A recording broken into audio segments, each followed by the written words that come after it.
These matters have yet to be established, and I support what our Prime Minister has said. But you don't know what that is? Oh, I'm sure she's right.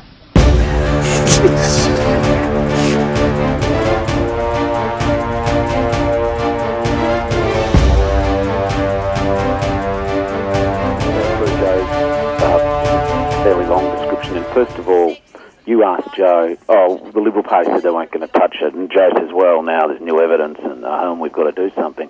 This was first raised by the Liberal Party in 1995 by Phil Goode, the then Minister for Labor. In the Victorian Parliament. Yes, but the point is the Liberal Party have periodically raised this. It was raised again in the early 2000s by the Liberal Party. So this idea that somehow this issue is a flying saucer which has miraculously just landed at Liberal Party HQ in the last few weeks, that is not true. And there is evidence to show the Liberal Party raised it. In addition to the Liberal Party raising, and let's not have Robert McClellan say that, somehow the Liberal Party are not interested in the smear. What I also know is if in that blogosphere, the nutjob right-wing... Yeah, but hang on. That's been used as an excuse. There are nutjobs in the blogosphere, but it's now moved beyond that. It's the front of every newspaper in this city. It has. But when you ask Mr Hockey the question, the Liberal Party been pushing this, he said only in the last few weeks, the facts do count in this smear campaign. Liberals time and time again raise it. What's the point there? I mean, what is the point? That we said... Neil asked me about what we said some weeks ago. I will come to that, and well, hang on. How can I hang on when you haven't let me finish? Neil asked me about whether we said, and we said we were leaving. That's what we said. But now new evidence has emerged in the last few days.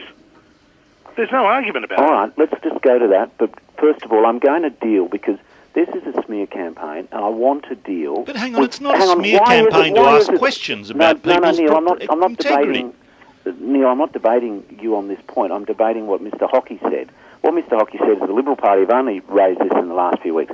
They have been trying to trawl and smear Julia Gillard for a long time. Now, the second thing he said is that Mr Hockey said new evidence, which he didn't specify, means, and I wrote down what he said that the Prime Minister is not telling the truth in Parliament.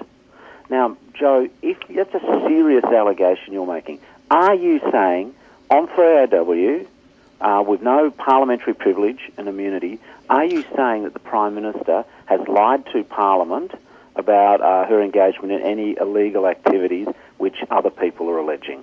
Well, you'll see our reaction in Parliament next week. Great. So what you're not willing to do is back up your first comment. Well, no, hang on. I wasn't a partner. Hang on. Oh, hang on. I wasn't a partner in Slater and Gordon at the time. And the partner from Slater and Gordon went on the 7:30 report last night. That's not a Liberal Party conspiracy, mate. No. The Age newspaper, which is no fan of the coalition... Hang on. The Age newspaper, which is no fan of the coalition, has been running this for weeks, if not longer, right? Can I just ask this question? Are you saying, Joe Hockey, that the Prime Minister has misled Parliament? Well, it may appear to be the case, yeah. It may appear to be the case. It may appear to be the case. It does appear. Why use one word when 8 will do? Well, okay, we'll wait and see what comes up. Okay. So you're not actually standing by what you just said a minute ago. Well, mate, I tell you what, I think Australians want a Prime Minister that has personal integrity when it comes to telling the truth.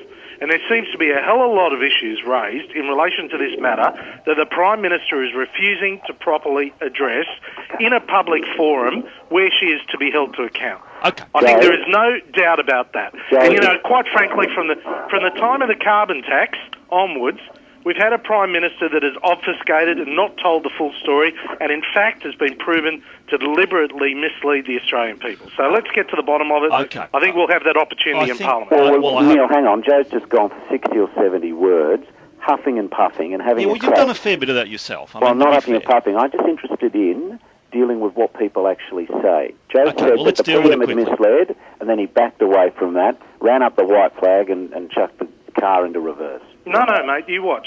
Well, why don't you say it when there's no Parliament to protect you? Oh, for heaven's sake, you're telling me the Prime Minister's going to sue him for raising an issue like this? Threatening people with writs in a legitimate public discussion like this is just garbage. Sorry, Neil, I didn't say that. Yes, you did. You're saying repeat outside the Parliament and see whether you're going to be sued. Now, that sort of threat is counterproductive to democracy and decent debate. Well, hang on a second. Don't just verbal me there, Neil. I'll tell you what. Joe Hockey said she's not telling the truth. And I said, are you saying that? And he said, well, maybe. So are you threatening legal action outside the Parliament? Of course not. Are you or aren't you? Of course not. So, hey, the fact that I'm not threatening it, which I never was, does that make it easier to throw the protest? No, of course not. Bill Shorten, thanks for your time. Just picking up on Peter Slipper, before we get to the Health Services Union, can I ask you, do you think he should return to the Speaker's chair while these civil claims are still being played out? I understand that the Prime Minister's addressed this in a press conference in Turkey in the last few hours. I haven't seen what she said, but let me say I support what it is that she said. Hang on, you haven't seen what she said? But I support what my Prime Minister said, so... Well, what's your view?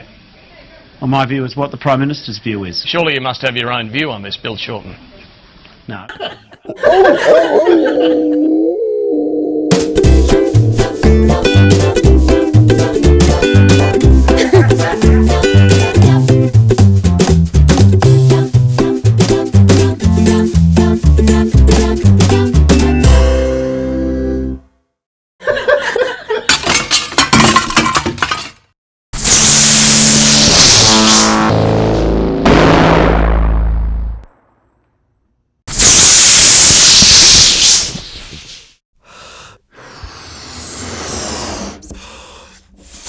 I've not been lectured about sexism and misogyny by this man.